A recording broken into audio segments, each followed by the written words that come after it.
Tayo po'y manalangin.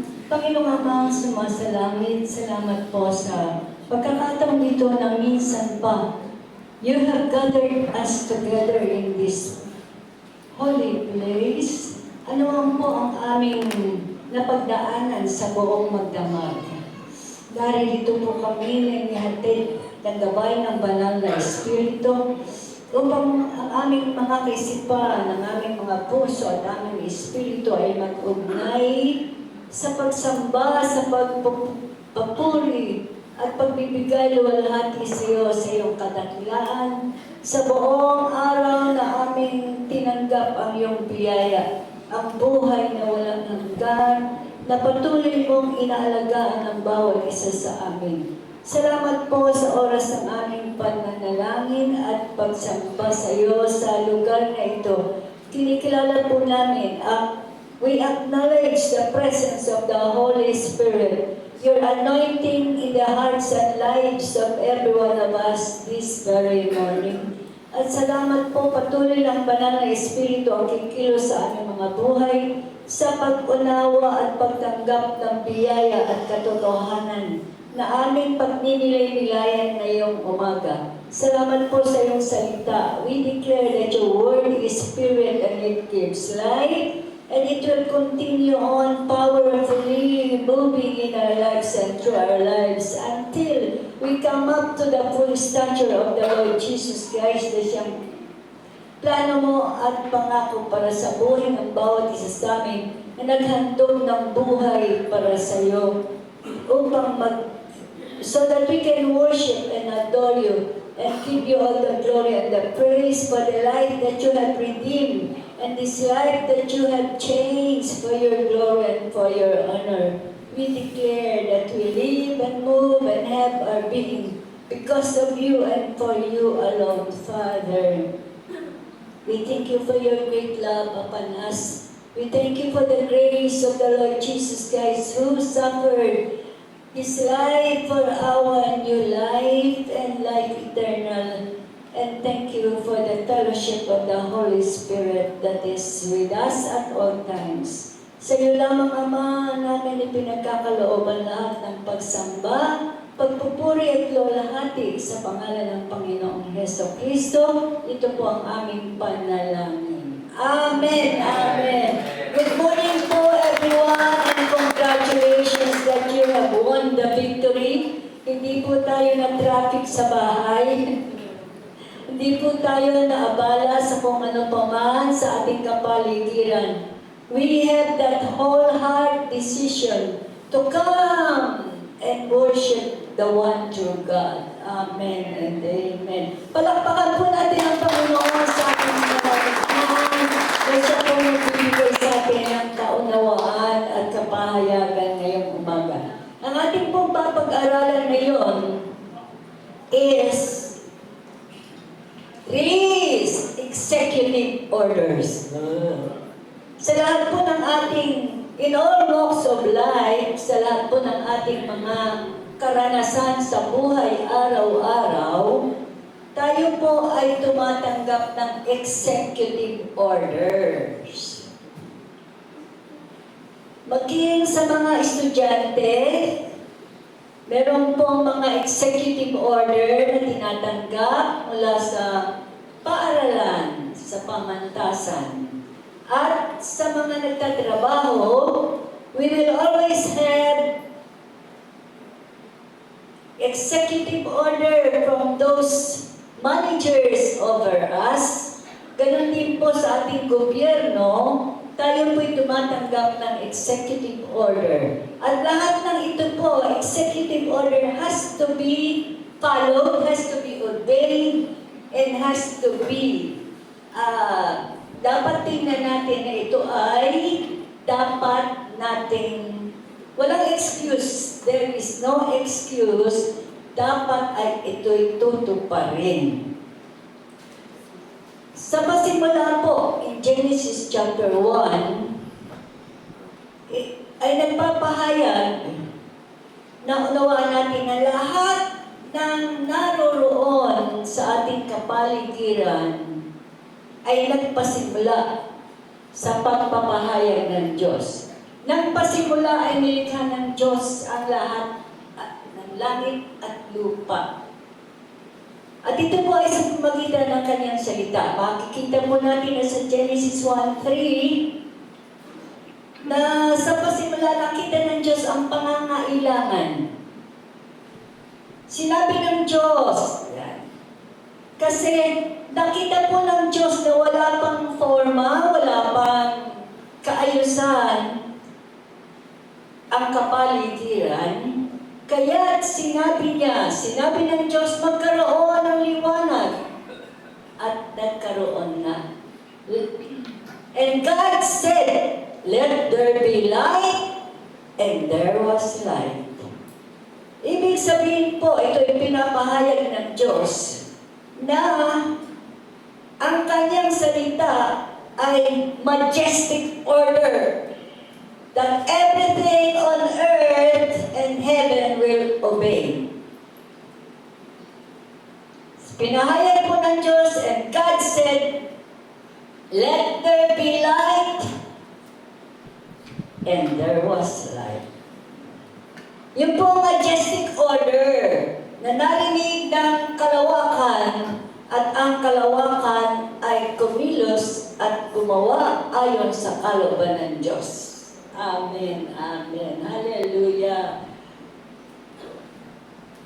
Sa lahat po ng ating pinag-aaralan sa Biblia, ay ating pong mauunawaan na ang Panginoong Diyos ay laging nagpapahayag ng kanyang makapangyarihang salita.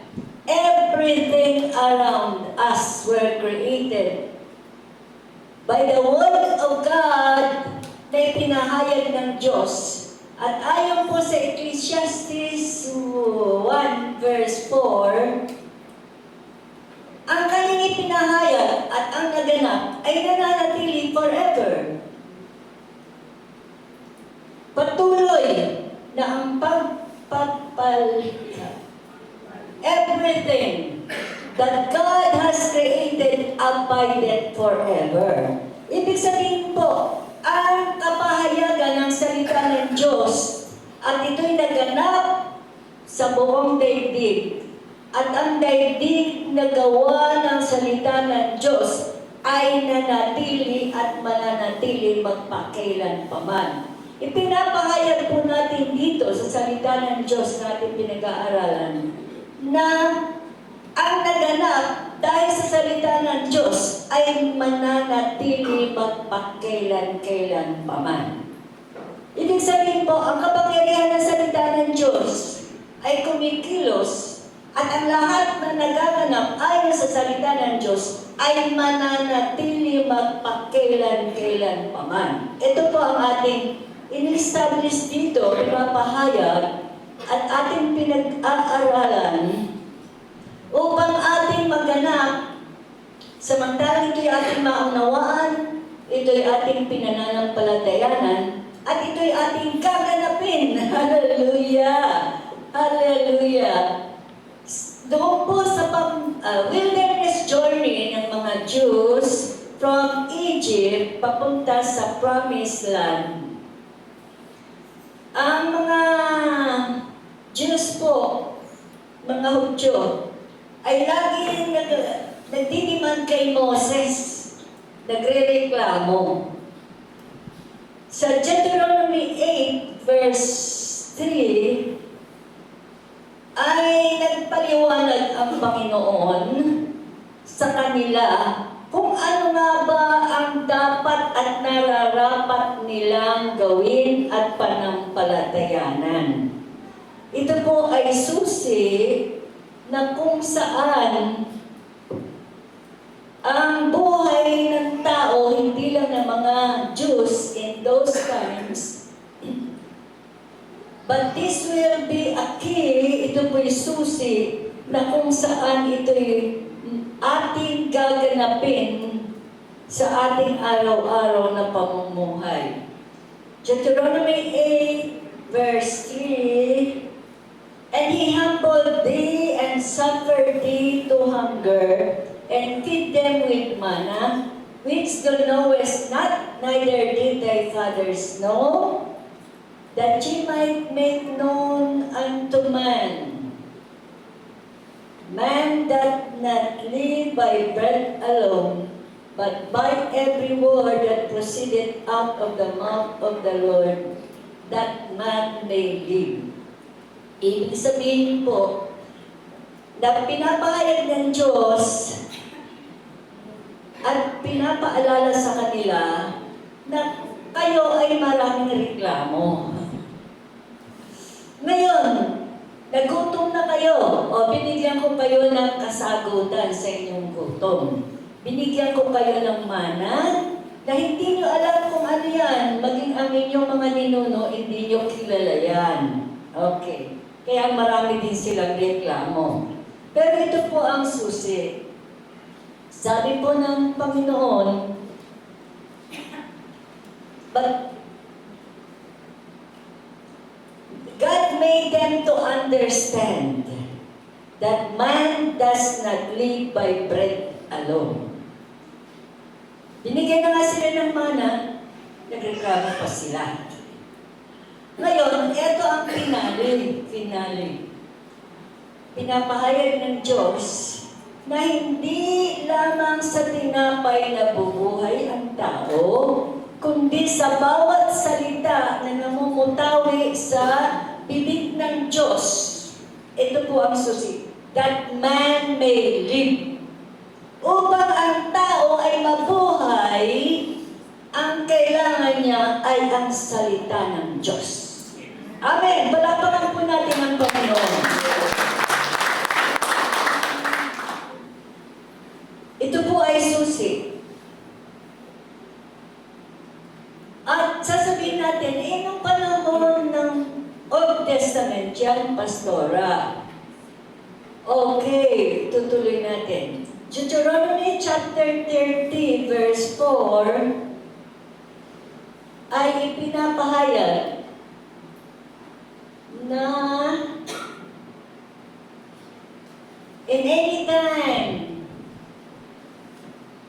Deuteronomy 30, verse 14. But the word is very near unto thee, in thy mouth and in thy heart, that thou mayest do it. Okay. Ang reklamo ng mga Hudyo, bakit kay Moses ka lang naman nakikipag-usap?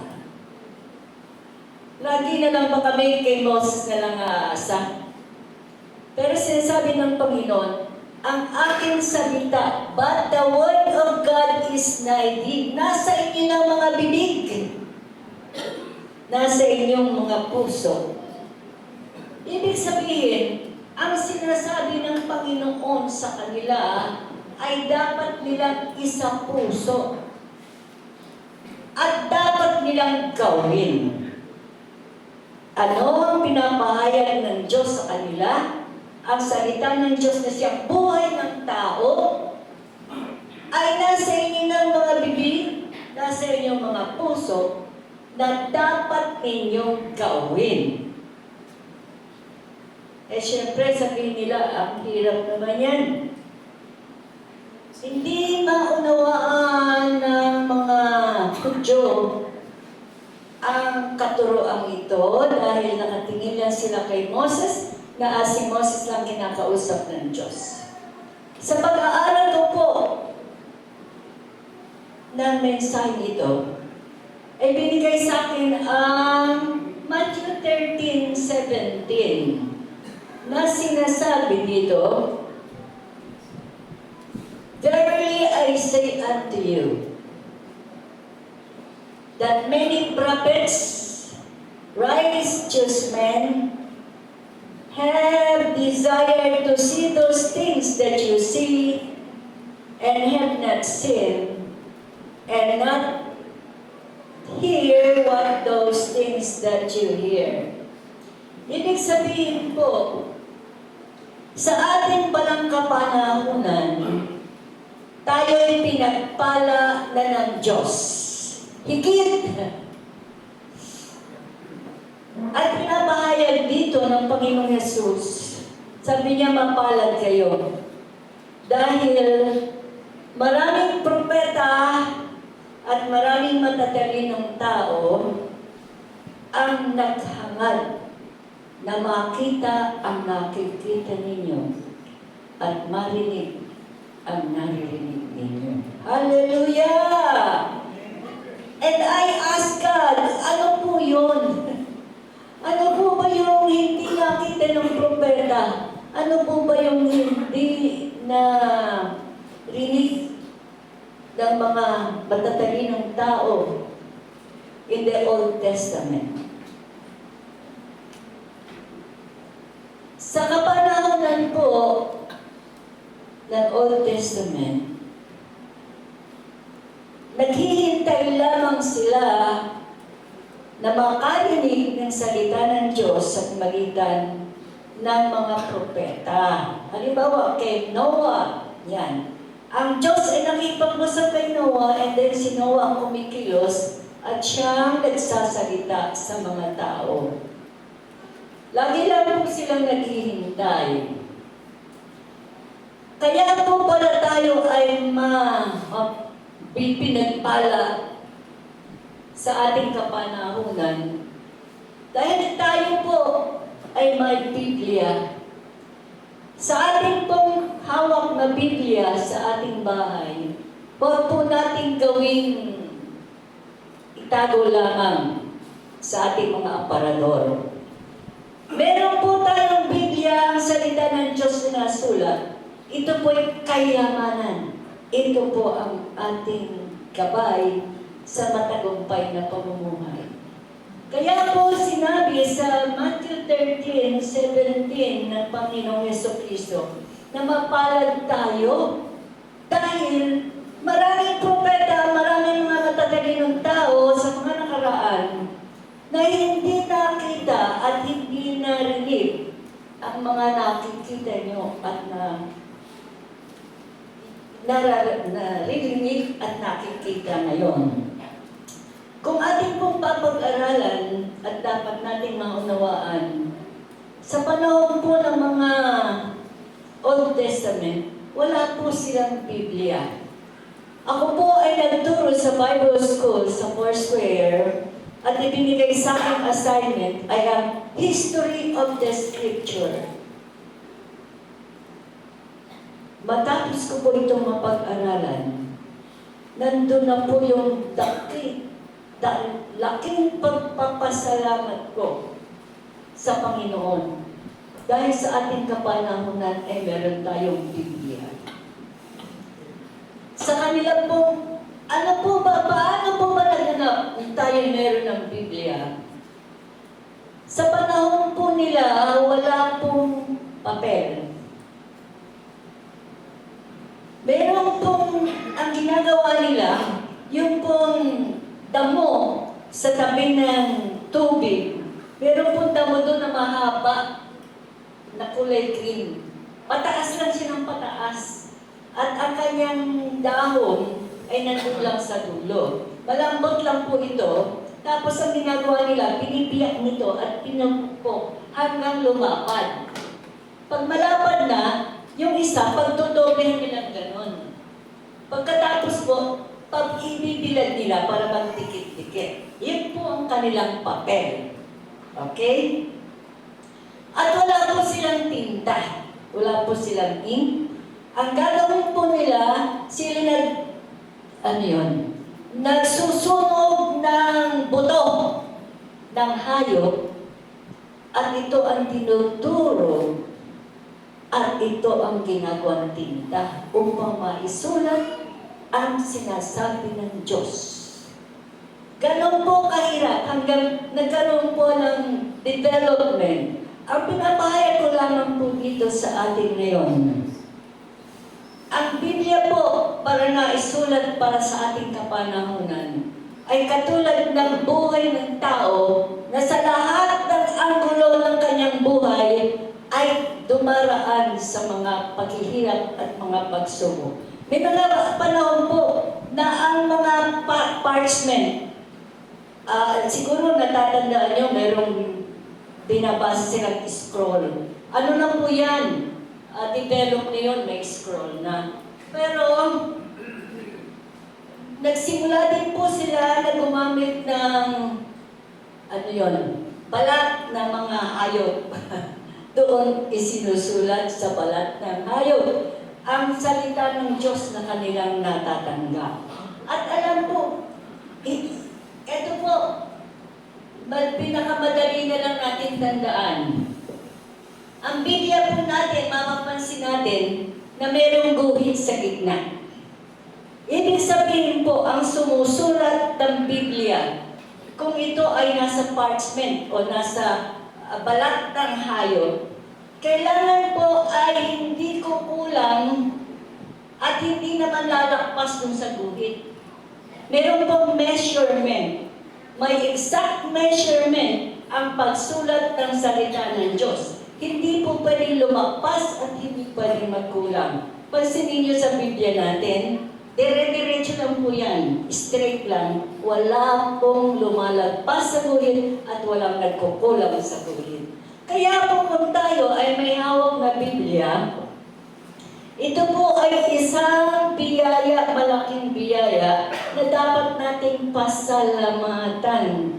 Dahil meron tayo ngayong kapahayagan ng Diyos na lagi natin nababasa. It is a miracle word. At sa ating pong kapanahonan, hindi lamang yung salita ng Diyos na naririnig ng mga tao sa magitan ni Moses o ni Noah o ni Abraham. Pinaliwanag po bakit tayo ngayon ay we are so blessed in our time. Bakit? Sapagkat sa John chapter 1 verse 1, ito po'y ipinahayag. In the beginning was the Word, and the Word was with God, and the Word is God. Yung pong salita ng Diyos na gumanap ng lahat ng ating nakikita sa kapaligiran at siyang bumuhay at gumabay sa lahat ng mga tao in the Old Testament ay pinapahayag na sa pasimula itong salita ng Diyos na makapangyarihan ay kasama ng Diyos dahil siya ay Diyos. Amen. Hallelujah. Ganun po kaliwanag ang pinapahayag sa atin ng salita ng Diyos ngayon. Yung makapangyarihang salita ng Diyos Ama na kasama ng Ama ay naging salita para sa atin. At ito po ang miracle. And verse 14 ng John 1, and the Word was made flesh and dwelt among us. Ito po makapangyarihang salita ng Diyos, na kasama ng Diyos sapagkat siya ay Diyos, ay ipinagkaloob sa atin. And the Word was made flesh and dwelt among us. Hallelujah! Palakpakan po natin ang Panginoon. Sa mga previous teachings po natin na ating naririnig dito, alam po natin at nauunawaan natin na ang Panginoong Yesus ay suma sa atin. Amen! Tahimik po. Ang makapangyarihang salita ng Diyos na sa personalay kasama ng Diyos ay ipinahayag na siya nagkatawang tao at siya ibinigay sa atin and dwelt among us. Tumasa atin na po yung makapangyarihang salita ng Diyos na dapat natin ipahayag at ipamuhay sa lahat ng araw ng ating buhay. Ako po'y nananampalataya na kung ito'y ating mauunawaan. Hallelujah! At dapat natin maunawaan ang Panginoong Diyos na kasama ng Diyos sa pasimula, nagkatawang tao at nananahan sa atin tayo tumanggap sa Kanya bilang Panginoon na tagapagligtas ay nananahan na sa atin. Amen! Nasa atin na po yung mga pangyarihang salita ng Diyos na ipinagkaloob sa atin. Kaya nga po pinag-aaralan natin na lahat sa ating kapaligiran ay nalikha dahil sa salita, sa makapangyarihang salita.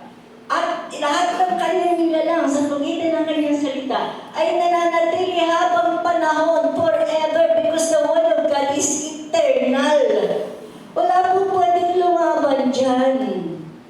It is an eternal word of God. At ang mahalaga pa po sa ating kapanahunan ay ang salita ng Diyos na kasama ng Diyos ay Diyos. At siya'y nagkatawang tao at siya'y nananahan sa atin. Hallelujah! Kaya nga po sinasabi sa Matthew 13:17 na ang mga talinong tao sa nagdaang panahon ng mga propeta ay hindi nakita ang ating nakikita ngayon at hindi naririnig ang ating naririnig ngayon at hindi naganap sa kanila ang magaganap sa atin ngayon. Amen! So we have to be challenged that now the word that is so powerful that created everything here on earth and in heaven is dwelling with us. Hallelujah! Sumasa atin. Pero ano pong ginagawa natin sa makapangyarihang salita ng Diyos na sumasa atin? Huwag po natin upuan. Hindi po ba mararamdaman natin na kung meron tayong pangangailangan, lumalapit tayo, pupunta sa simbahan, magpapapray ako kay pastor. Bago pa lang po, pagpasok niyo pa lang dito, dahil itong lugar na ito ay templo ng Panginoon, yung pong kailangan nyo, yung nararamdamin nyo, nabigyan na ng kasagutan. Dahil lumapit na tayo sa Panginoon. Amen. Because the word is filled with the glory of God. Amen. Meron na pong nangyayari the moment that we come into this place because this place is filled with the glory of God. Amen po. Hallelujah. Kaya huwag niyo pong kakaligtaan. Hallelujah. Na tayo ay laging lumapit sa presensya ng Panginoon dahil naririnig natin ang salita ng Diyos na siyang katugunan sa lahat ng ating mga pangangailangan. Amen po ba? Ito pong milagro na sinasabi ng Panginoong Yesus na sa panahon ng mga nagdaan ay hindi nila nakita, hindi nila narinig, at hindi naganap sa kanilang buhay. Because sa ating pong buhay ngayon ay naririto na ang salita ng Diyos na kumikilos sa ating mga buhay.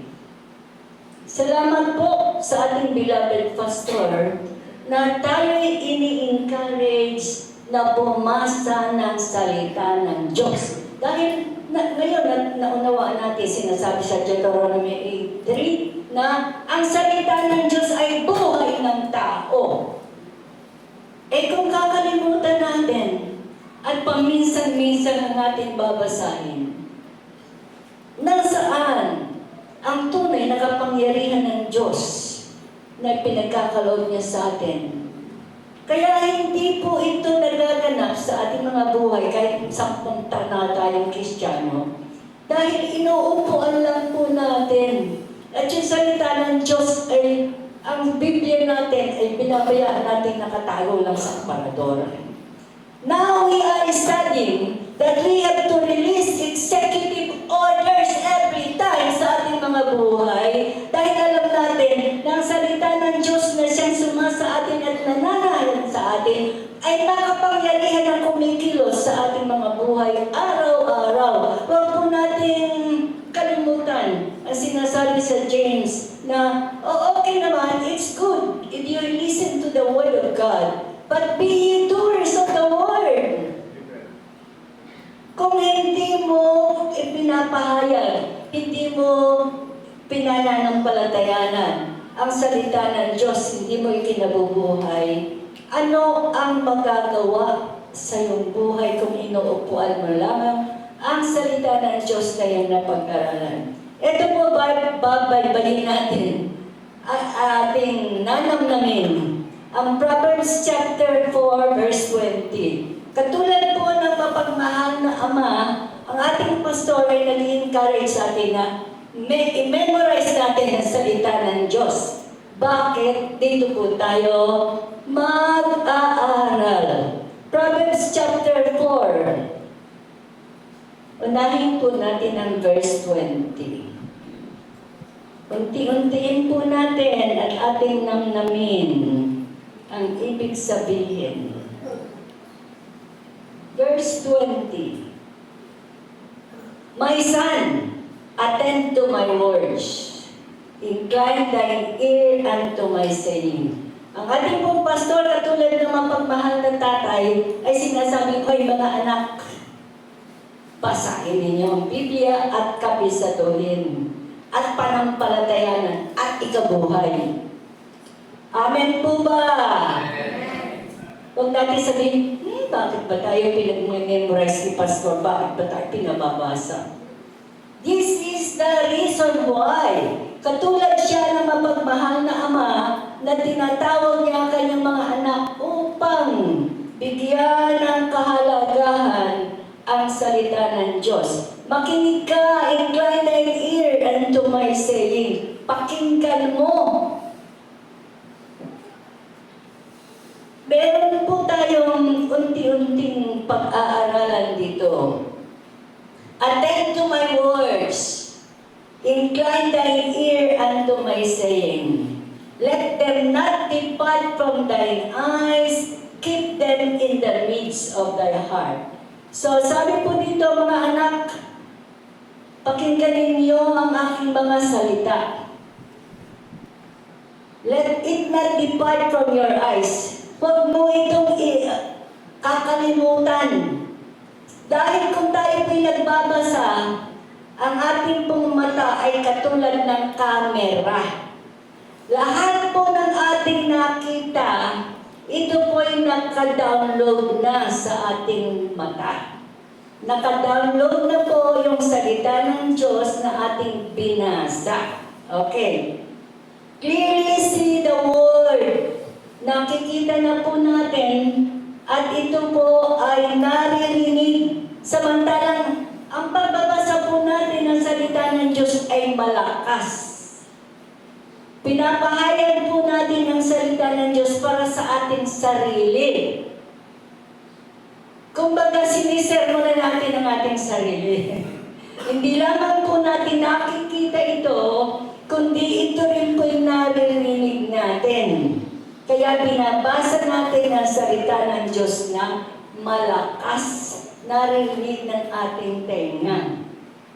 Dahil yung pong ating tenga ay meron po siyang nerve.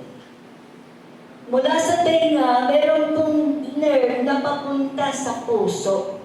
Ibig sabihin, ang binabasa natin, tinitingnan natin salita ng Diyos, at binabasa natin ng malakas. Ito po'y naririnig natin tenga at may nerve po na ito'y dumadaloy sa ating puso.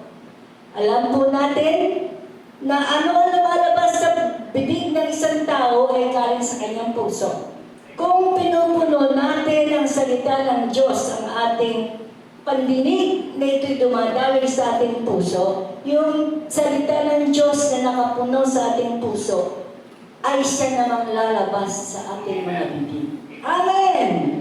Hallelujah! At samantalang ito'y lumalabas sa ating bibig, ipinapahayag natin ang may pananampalataya ang salita ng Diyos. Ibig sabihin po, itong Biblia na ating kayamanan, ito ating buhay, let us give voice to the Word of God. Huwag po natin itaro lang sa ating puso at kalimutan. But we have to give voice to the Word of God kasi habang ito'y pinapahayag natin na may tinig, kumikilos po ito sa ating kapaligiran. Amen. May nagaganap po ang samantalang as we declare the executive decree na galing sa Diyos, kumikilos po ang ating kapaligiran. Dahil tayo po ay binigyan ng Diyos ng Huwag po nating bayaan yung mga angels aside for us ay walang ginagawa. When we speak the word of God, then they started moving to let the word of God manifest in our lives. Ano po bang ibig sabihin nun? Okay. Ang kapaligiran po ay nakikinig at sila ay handang kumilos ayon sa salita ng Diyos na kanilang naririnig.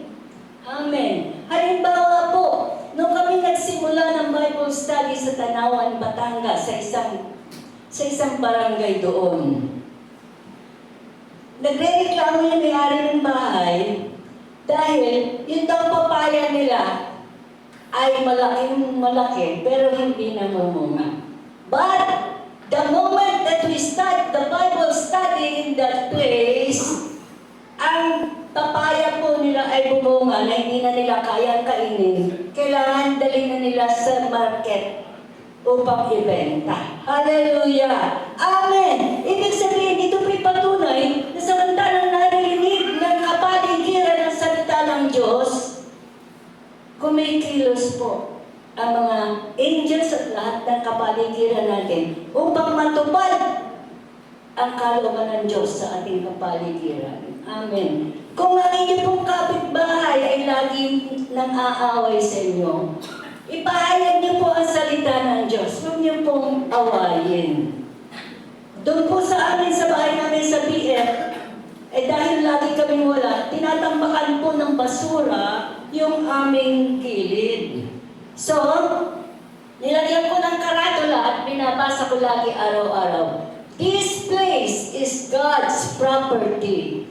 Let us make this place for the glory of God. Hindi ko po inawa yung kapitbahay ko. Binabasa ko lang ang salita ng Diyos sa lugar na yun. At mula po ng araw na ipinahayag ko ang salita ng Diyos, sinasabi ko, itong lugar na ito ay sa Panginoon. Hindi na sila nagtapon ng basura sa aming gilid. Amen.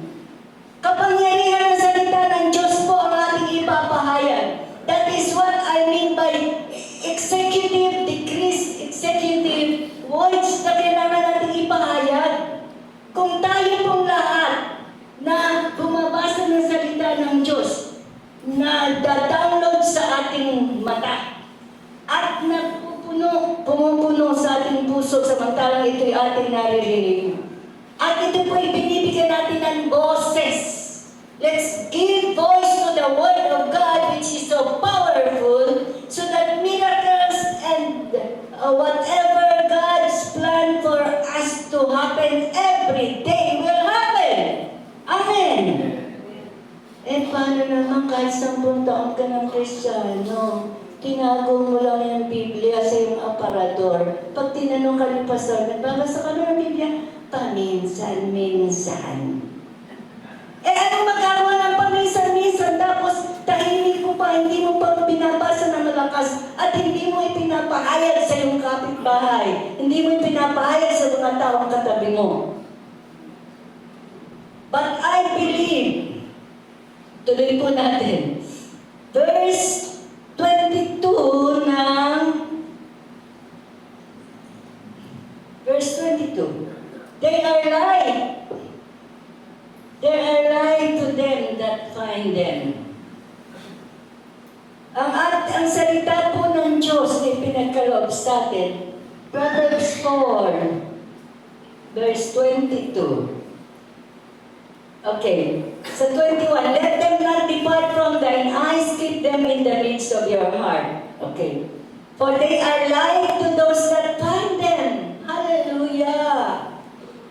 Ang salita ng Diyos na tinago natin sa ating puso na nakita din download natin sa ating mga mata. Ito'y buhay. Sabihin nga po natin, buhay. Buhay. Sa mga nakatagpo nito. Buhay at kalusugan. Health. They are light to those who find them and health to all flesh. Hallelujah! Ang salita po ng Diyos ay makapangyarihan. Ito po ay buhay. Kaya nga po kahit nasa gitna na ng kamatayan ng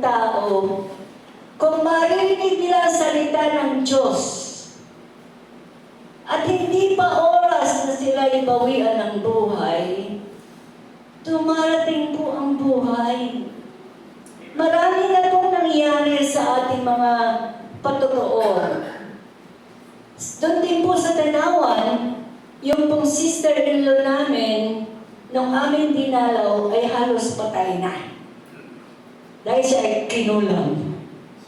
Anong kulang? Yung pong lahat ng bukol, yung buong leeg niya, dito at dito, ay puno ng bukol. At alam ng mga kapitbahay, patay na yun. Dahil kinulang.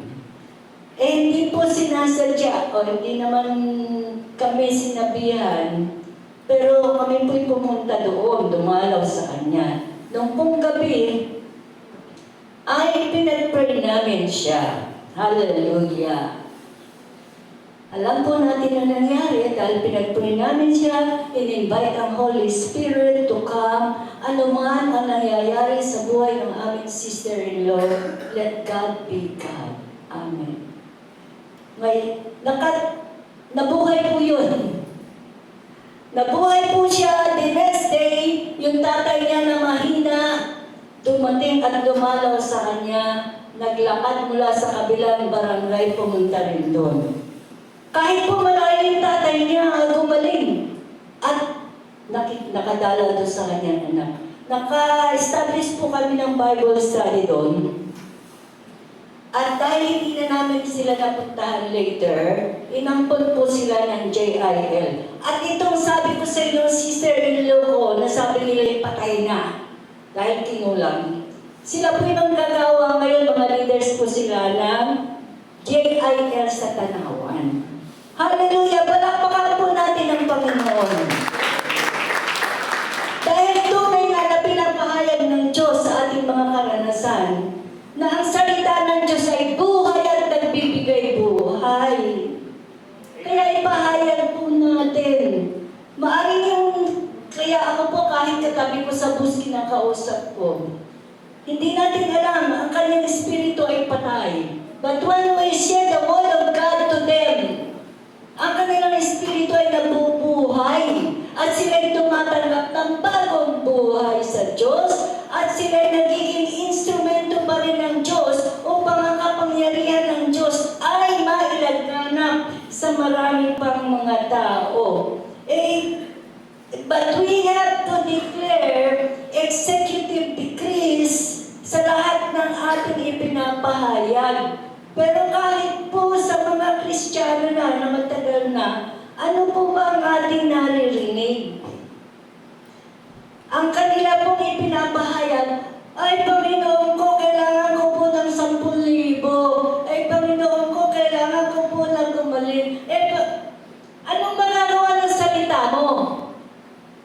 Anong magagawa ng utos mo sa Diyos? Why tell God of the greatness of your need and your sickness while you have to have the word of God which is powerful to heal and to give life? Naririnig po ba natin ito sa mga Kristiyano? O ang naririnig natin ay problema?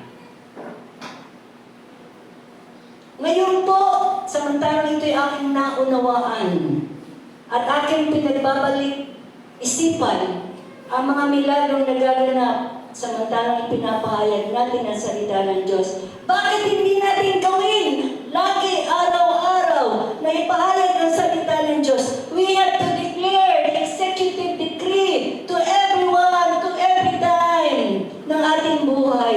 At samantalang lahat tayo magpapahayag. Mapupuno natin ang buong daigdig o buong Pilipinas muna. Sa halip na pag-usapan natin ang problema ng ating bayan, we have to declare the solution to our problems in this world. Ang Panginoong Jesus sa salita ng Diyos na sumasa atin at siyang nananahan sa atin, ang siyang solusyon sa lahat ng ating mga kinakailangan ngayon. Alam po natin that life and death is in the power of our tongue. Pero ano po ba lumalabas sa ating mga bibig? Araw-araw, hinihingan ka na anak mo mo ng pambayad sa tricycle. Maglakad ka na lang. Alam mo, wala tayong pera eh. Sign up, ano sa mga Kristiyano. Nasaan ang salita ng Diyos na nagbibigay buhay at kalakasan and health to every flesh. Tawagin po natin, ipahayag natin ang salita ng Diyos. Ang sabihin natin ay ang sagot sa ating mga pangangailangan. We have to ask God to move according to His powerful word in the midst of our circumstances.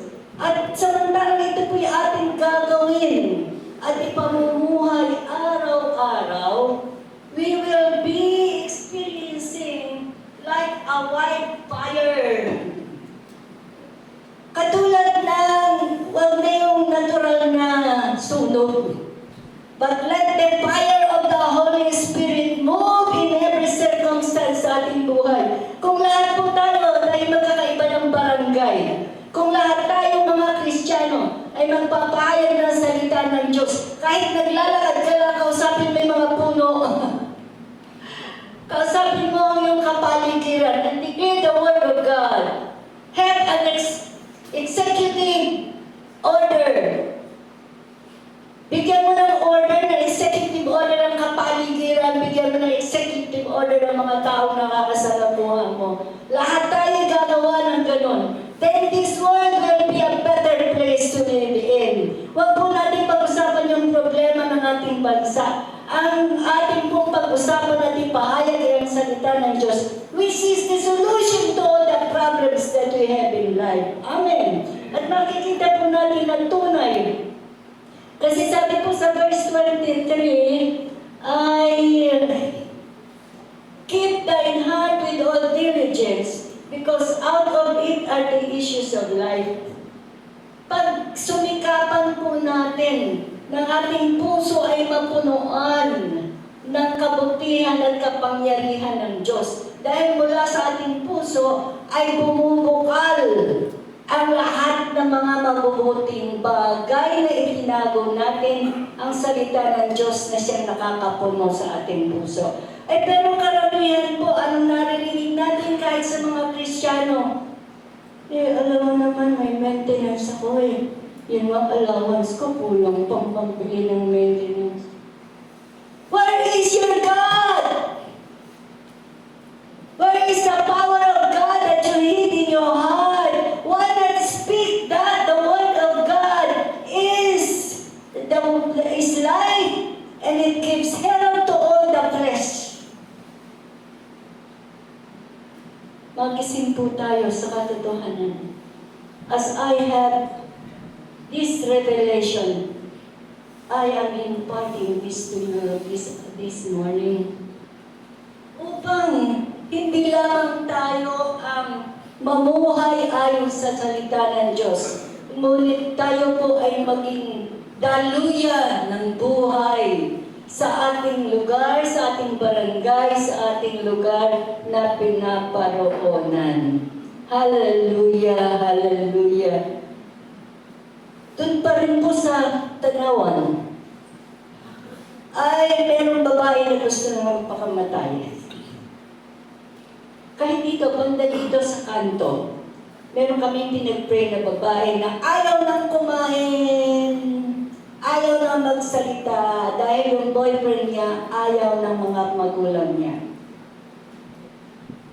Pinag-pray po namin. Nabuhay! Amen. Meron pong matanda dyan na ilang beses nang sabi nila namamatay na. Pinuntahan din po namin. Hindi naman namatay. Pero pagkatapos na ilang buwan, ay inilabas na nila sa kusina, nilalangaw na. Eh, tinawag na naman kami. Nakausap ko, sabi niya, Pastora, pag namatay ako, kakantahan mo ako, ha? Mabubuhay kaya siya kung kantahan ko. Eh, di nakita ko talagang nilalangaw na, nilagay na nila sa kusina. Eh di, ako pa'y kumbinsido na rin na siya'y papanaw na. Eh talagang kinantahan ko kasi ng kanyang hiling eh. Nakapikit po ako at kinakanta ko siya. Maya-maya, may naano akong kamay na gumanong sa mukha ko. Aba, ay siya pala ay kumakanta rin kasama ko at tinataas ko yung kanyang kamay. Hallelujah! Amen! The word of God is life, and it gives strength to all flesh. Huwag po natin itong kakalimutan kahit sa tingin natin nilalamon at mamamatay na. Ipahayag po natin ang salita ng Diyos at patuloy siyang magpupuri hanggang sa kanyang kamatayan. Amen. Magiging madali po ay masaya po ang kanyang pagpanaw dahil ginagawa niya siya ng salita ng Diyos. Ang salita ng Diyos ay buhay. Kahit hindi na siya buhay dito sa lupa, yung buhay na binigay ng Diyos ay mananatiling makapangyarihan sa kanyang buhay kahit saan siya makarating. Amen po ba? And these are the miracles na kung ating lagi nating ipapahayag. And let me end with this. Doon po sa amin, si Emmanuel at saka si Angelique, mga friend po siya ng mga kapitbahay. Sinabi niya sa akin na may matanda daw na dumating doon sa aming kapitbahay na nakahiga na lang. So pinuntahan ko po. Kahit hindi ako ini-invite. Pinuntahan ko po at ang kasaysayan niya, 69 years old pa lang. Siya po ay na-aksidente sa motor, pero hindi sila nagpagamot. Ngayon, hindi na siya makalakad. Dinala na po sa ospital. Sabi po sa ospital, ang kanya, 69 siya, sabi ng doktor, ang tanging paraan mo para makalakad ka ulit ay uoperahan ka. Kasi ang buto mo napupudpud na. Kaya lang, ang problema, baka hindi mo na kayanin ang operasyon. Eh, 69 pa lang. Compared to 83. Baka daw hindi kayanin ang operasyon, kaya hindi na lang siya operahan, sabi ng mga anak niya. Nanay, mabuti na lang na buhay ka kahit nandiyan ka lang nakahiga sa higaan. Diyan ka na lang. Hindi ka na magpapa-opera. Pinuntahan ko po. Dinala ko ng Biblia at pinahayag ko ang salita ng Diyos na nagbibigay buhay at kalakasan sa lahat ng mga buhay, mga katawan. Pinag-pray po namin. Nakalimutan ko na yun. Isang araw na naman, siguro after naman, kinuwento naman sa akin ni Angelique. Sabi niya, Mama, si Lola Belly, naglalakad na! Hallelujah! Amen! Sabi ng doktor, imposible. Diyan ka na lang, mahiga ka na lang, hindi mo na kaya operasyon, baka mamatay ka pa sa operasyon. Sabi ng mga anak niya, mabuti na lang buhay ka kahit nakahinga ka na lang dyan. But God has a good plan for her because the word of God is light to those who find them and help to all their flesh. Hallelujah! Gawin po natin itong katotohanan sa ating buhay araw-araw upang lahat ng ating nakakausap, lahat ng ating pinupuntahan, lahat ng lugar ay mapahayagan ng salita ng Diyos upang tunay na salita ng Diyos na buhay ay matanggap ng mga tao na naroon pa sa kamatayan. Ngayon po, sa tingin ng ibang tao ay walang pag-asa ng ating bayan. But if itong ating pong pinag-aralan ngayon na ang salita ng Diyos, ang Biblia na hawak natin, is powerful to give life to man and health to all flesh. Na itinatago natin sa ating puso, inadownload sa ating mga mata, at pinapakinggan upang ito'y maipahayag natin ng may pananampalataya. I believe by the moving of the Holy Spirit, the Word of God will be like a fire that will burn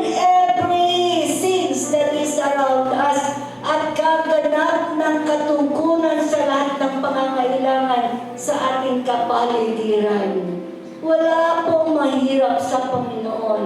Ang kailangan lamang po, we have to give voice